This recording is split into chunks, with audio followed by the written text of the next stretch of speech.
ಇದು ನೋಡಿ chicken leg piece. ಇದರದ್ದೊಂದು ಈಸಿಯಾಗಿ ಸಿಂಪಲ್ಲಾಗಿ ಸ್ಮೋಕಿ ಚಿಕನ್ ಮಾಡುವ, ಓಕೆನಾ. ಇದನ್ನು ನಾನೊಂದು ಅರ್ಧ ಗಂಟೆ ಮೊದಲು 1 ಕಪ್ ಮೊಸರು, ಒಂಚೂರು ಅರಿಶಿಣ, ಒಂದು ಸ್ವಲ್ಪ ಉಪ್ಪು ಹಾಕಿ ಮ್ಯಾರಿನೇಷನ್ ಮಾಡಿ ಇಟ್ಟಿದ್ದೆ, ಆಯಿತಾ. ಇದಕ್ಕೆ ಸ್ವಲ್ಪ ಉಪ್ಪು ಎಳೀಲಿ ಅಂತ. ಆಮೇಲೆ ಇದಕ್ಕೆ ಈ ಥರ ಕಟ್ಸ್ ಹಾಕ್ಕೊಂಡಿದ್ದೇನೆ, ಆಯಿತಾ. ನೋಡಿ, ಈಗ ಇದಕ್ಕೆ 3/4 ಚಮಚ ಉಪ್ಪು, 1 ನಿಂಬೆಹಣ್ಣಿನ ರಸ, ಖಾರಕ್ಕೆ ಮೆಣಸಿನ ಹುಡಿ. ನಿಮಗೆ ಖಾರ ಬೇಕಾದ್ರೆ ಜಾಸ್ತಿ ಹಾಕ್ಕೊಳ್ಬೋದು, ನಾನು ಅರ್ಧ ಟೀ ಸ್ಪೂನ್ ಹಾಕಿದ್ದೀನಿ. ಬಣ್ಣಕ್ಕೆ ಕಾಶ್ಮೀರಿ ರೆಡ್ ಚಿಲ್ಲಿ ಅರ್ಧ ಟೀ ಸ್ಪೂನ್, ಅರ್ಧ ಟೀ ಸ್ಪೂನ್ ಕೊತ್ತಂಬರಿ ಹುಡಿ, ಆಮೇಲೆ ಒಂದು ಚಿಟಿಕೆ ಆರಿಗ್ಯಾನೋ, ಆಮೇಲೆ ಅರ್ಧ ಚಮಚ ಶುಂಠಿ ಬೆಳ್ಳುಳ್ಳಿ ಪೇಸ್ಟು, ಆಮೇಲೆ ಇದು ಹಾಟ್ ಸಾಸ್, ಇದು ಟೊಮ್ಯಾಟೊ ಕೆಚಪ್, ಆಯಿತಾ. ಇದನ್ನೆಲ್ಲವನ್ನು ಮಿಕ್ಸ್ ಮಾಡಿ ಒಂದು ಅರ್ಧ ಗಂಟೆ ಬಿಟ್ಟು ಇದಕ್ಕೆ ಒಂಚೂರು ಎಣ್ಣೆ ಹಾಕ್ಕೊಳ್ತಾ ಇದ್ದೀನಿ. ನಾನು ಆಲಿವ್ ಆಯಿಲ್ ಹಾಕ್ತಾಯಿದ್ದೇನೆ, ನೀವು ಬೇರೆ ಯಾವುದಾದ್ರೂ ಎಣ್ಣೆ ಹಾಕ್ಕೊಳ್ಬೋದು. ಹಾಕಿ ಇನ್ನೊಂದು 10 ನಿಮಿಷ ಬಿಡುವ ಇದನ್ನು, ಓಕೆ. ಮುಚ್ಚಿಡುವ ಇದನ್ನು. 10 ನಿಮಿಷ ಆದಮೇಲೆ ಒಂದು ತವ ತಗೊಂಡು ಇದಕ್ಕೆ ಸ್ವಲ್ಪ ಎಣ್ಣೆ ಅಥವಾ ತುಪ್ಪ ಸವರಿ ಈ ಪೀಸ್ಗಳನ್ನು ಮೀಡಿಯಮ್ ಉರಿಯಲ್ಲಿ ಫ್ರೈ ಮಾಡಲಿಕ್ಕೆ ಇಡುವ.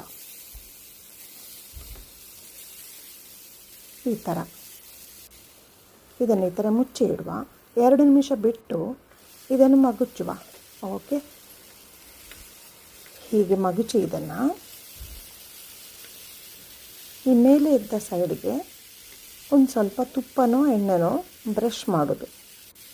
ನಿಮ್ಮ ಹತ್ರ ಬ್ರಷ್ ಇಲ್ಲದ್ರೆ ಸ್ಪೂನಲ್ಲಿ ನಿಧಾನವಾಗಿ ಹಾಕಿ, ಓಕೆ. ಈ ಥರ ಇದನ್ನು ಸವರಿಕೊಂಡು ಮುಚ್ಚಿಡುವ.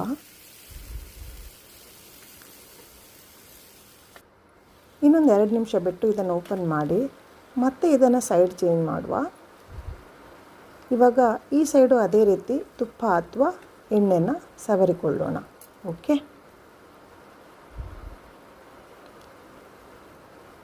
ಇವಾಗ ಇದನ್ನು ಮತ್ತೆ ಮುಚ್ಚಿ 3 ನಿಮಿಷ ಬೇಯಿಸೋಣ. ಅದೇ ರೀತಿ ಇನ್ನೊಂದು ಮಗಳು ಅದೇ ರೀತಿ 3 ನಿಮಿಷ ಬೇಯಿಸಿ ಈ ಥರ ಇದನ್ನು ಒಂದು ಪ್ಲೇಟಲ್ಲಿ ಎತ್ತಿಟ್ಟುಕೊಳ್ಳುವ. ಇದು ಇಲ್ಲಿಗೆ ರೆಡಿ ಆಗಲಿಲ್ಲ. ಇದಕ್ಕೊಂದು ಇನ್ನೂ ಸ್ಮೋಕಿ ಫ್ಲೇವರ್ ಬರಲಿಕ್ಕೋಸ್ಕರ ನೋಡಿ ನಾನು ತವದ ಮೇಲೆ ಈ ಥರ ಒಂದು ಸ್ಟ್ಯಾಂಡ್ ಇಟ್ಟು, ಇದು ಇಲ್ಲದೇ ಇದ್ದರೆ ಚಿಮಟದಲ್ಲಿ ಹಿಡಿದ್ರೂ ಆಗುತ್ತೆ, ಓಕೆ. 30 ಸೆಕೆಂಡು ಆ ಸೈಡು, 30 ಸೆಕೆಂಡು ಈ ಸೈಡು, ಈ ಥರ ಇದನ್ನು ಡೈರೆಕ್ಟ್ ಫ್ಲೇಮಲ್ಲಿಟ್ಟು, ಇದು ಉರಿ ಸಣ್ಣದಿರಬೇಕು, ಓಕೆ. ನೋಡಿ, ಒಂದೊಳ್ಳೆ flavourful smoky chicken, spicy tangy tasty ರೆಡಿಯಾಗಿದೆ. ಇದನ್ನು ಪ್ಲೇಟಲ್ಲಿ ಸರ್ವ್ ಮಾಡಿಕೊಳ್ಳೋದು, ತಿನ್ನೋದು, ಸೂಪರು.